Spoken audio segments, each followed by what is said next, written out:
আজকে প্রথমেই ফার্স্ট কাজ কাপড় ধোয়া।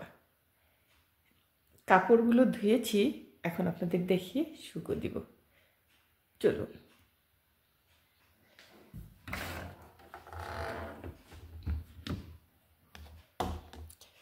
অনেক কাপড় ওয়াশ করা হয়েছে,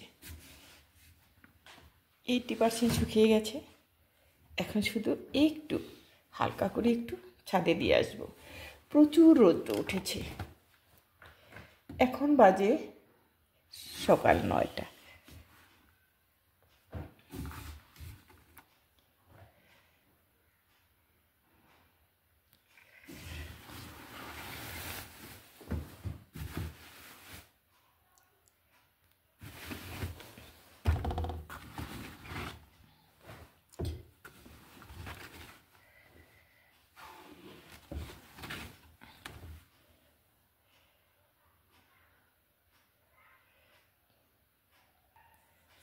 আজকে সব কিছু মুছে ঝেড়ে একদম সব এভরিথিং এগুলো গুছিয়ে নিলাম, কারণ শীত পড়ে গেছে না, প্রচুর কাজ বেড়ে গেছে। কারণ প্রত্যেকটা জিনিস মুছে ঝেড়ে তার পরিষ্কার থাকলেও সেটাও আপনারা মুছে নেবেন, ঝেড়ে নেবেন, দেখবেন বেশ ভালো লাগছে। শীতের আমেজটা পড়ে গেছে, ভিডিওটা শ্যুট করে নিলাম। আসসালামু আলাইকুম, আমি দিল মাহমুদ আফরোজা। কেমন আছেন সবাই? কাপড়গুলো শুকো দিয়ে গেলাম স্ট্যান্ডে। এগুলো পরার কোনো ঝামেলা নেই, ক্লিপ আটকাতে হয় না, অনেক সুবিধা। কি রোদ্দু উঠেছে দেখুন, আমার গাছগুলো যেন হাসছে, কি যে ডিসেন্ট লাগছে দেখতে।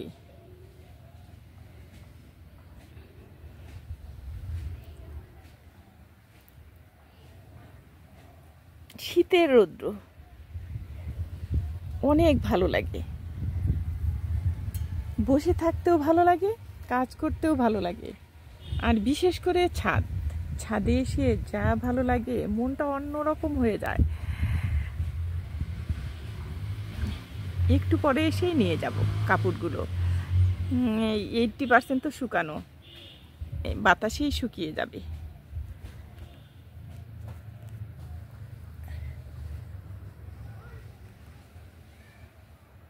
কাজ করতে সবসময় আমার ভালো লাগে।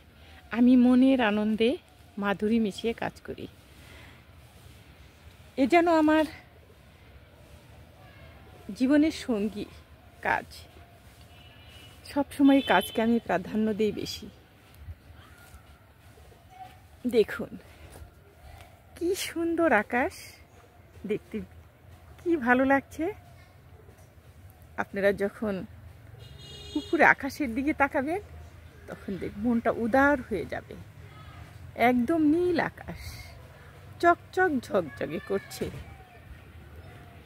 এখন যাব নিচে, চলুন কি রান্না করি সেটা আপনাদের দেখাবো। এখন ভাজি করব ফুলকপি। এখানে দিয়ে দিচ্ছি বেশ কিছু পেঁয়াজ কুচি, বেশ কিছু কাঁচামরিচ কাটা। এখানে ভাজিতে আমি শুধু একটা তেজপাতা ইউজ করব, আর কোনো কিছু না। আর একটু জিরা, একটু হলুদ, আর কোনো কিছু অ্যাড করা হবে না। ভাজিতে যত হালকা পাতলা মশলা দিলে সেটা বেশি ভালো লাগে, ফ্লেভারটা ভালো আসে। এই পেঁয়াজ কাঁচামরিচ এটার ফ্লেভারই সুন্দর আসবে।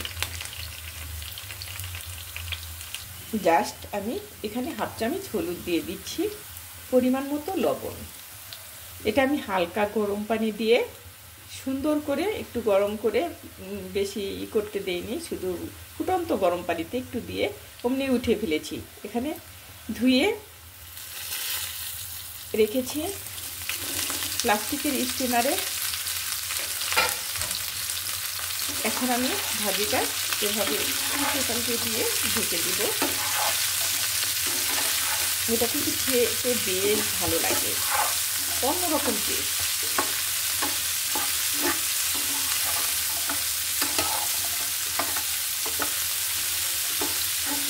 কপি যত যেভাবে রান্না করুক না কেন, তবে এই ভাজিটা করলে বেশি ভালো লাগে, ফ্লেভারটা আসে। আমি জিরেটা এখানে আমি কোনো রকম পানি ইউজ করবো না, চুলার আঁচটা একদম কমিয়ে দিব। একটু সময় লাগবে ভাজি করতে, একটু সময়ের ব্যাপার, তবে ফ্লেভার ভালো আসবে, খেতেও অনেক। যদি দিতে পারতাম তাহলে বুঝতে। এখন আমি ঢেকে দিব আলতো মানে যে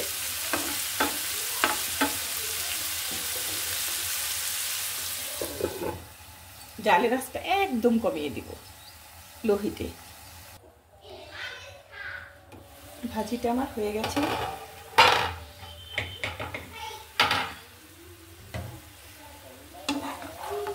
চুলার আঁচটা কম রেখে আপনারা এইভাবে ভাজি করবেন, দেখবেন যে একদম পানি লাগবে না, পানি ছাড়াই আপনি ভাজিটা হয়ে যাবে। ফ্লেভারটা ভালো আসবে, খেতেও অনেক সুস্বাদু লাগবে। আমি যে মশলা তেজপাতাটা আর ওগুলো কিছু কিছু দিয়েছি সেটা উঠিয়ে ফেলবো। আর এখানে আমি এলাচ, দারচিনি, লং, গোলমরিচ যত কিছু আছে ডাইরেক্ট করে রেখেছি, সেটা আমি দিয়ে দিচ্ছি।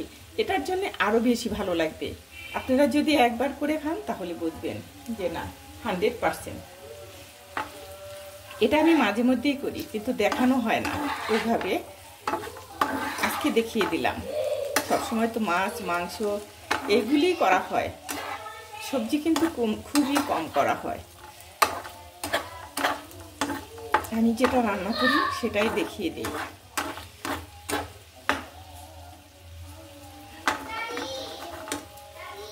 আমি এখন ভাজিটা নামিয়ে ফেলবো, সার্ভিং ডিশে ঢেলে দিব, সেটা দেখাবো। ভাজিটা কেমন হয়েছে কমেন্ট করে লাইক দিয়ে আপনারা আমাকে জানাবেন। লাইক একদমই হচ্ছে না, কত কষ্ট করি। যদি দু চোখ দিয়ে আপনারা দেখতেন তাহলে বলতেন এত কষ্ট করো, এত কষ্ট করে ভিডিও বানাতে হয়। হ্যাঁ, জীবনকে বাজি রেখে কাজ করছি। ভালো থাকবেন সবাই, সুস্থ থাকবেন, একটা করে লাইক দিয়ে যাবেন অনুরোধ করছি। ভালো থাকবেন, সুস্থ থাকবেন। আসসালামু আলাইকুম।